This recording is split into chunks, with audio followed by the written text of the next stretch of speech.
இன்னைக்கு நம்ம மகிழ்ச்சி மகிழ்ச்சி மகிழ்ச்சின்னு ஓடுறோம், அலையிறோம். எனக்கு அதுதான் மகிழ்ச்சி, எனக்கு இதுதான் மகிழ்ச்சி, எனக்கு அப்படிதான் மகிழ்ச்சி, எனக்கு இப்படிதான் மகிழ்ச்சி. கிடையவே கிடையாது.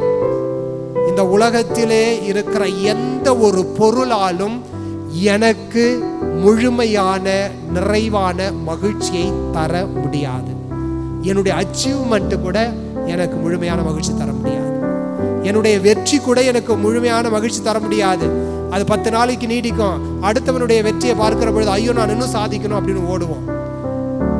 அப்ப எதுதான் எனக்கு மகிழ்ச்சி தரும், எனக்கு எதுதான் அமைதியை தரும் என்று சொன்னால், இறைவன் மட்டுமே எனக்கு அமைதியை தரக்கூடியவர், இறைவன் மட்டுமே எனக்கு மகிழ்ச்சியை தரக்கூடியவர், இறைவன் மட்டுமே எனக்கு நிறைவை தரக்கூடியவர்.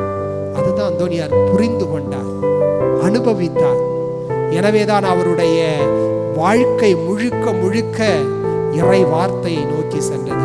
மக்களுக்கு அறிவிச்சுக்கிட்டே இருக்கிறார். எந்த அனுபவம், எவ்வளவு அனுபவம் பெற்றிருப்பார் பாருங்கள், இறை அனுபவம்.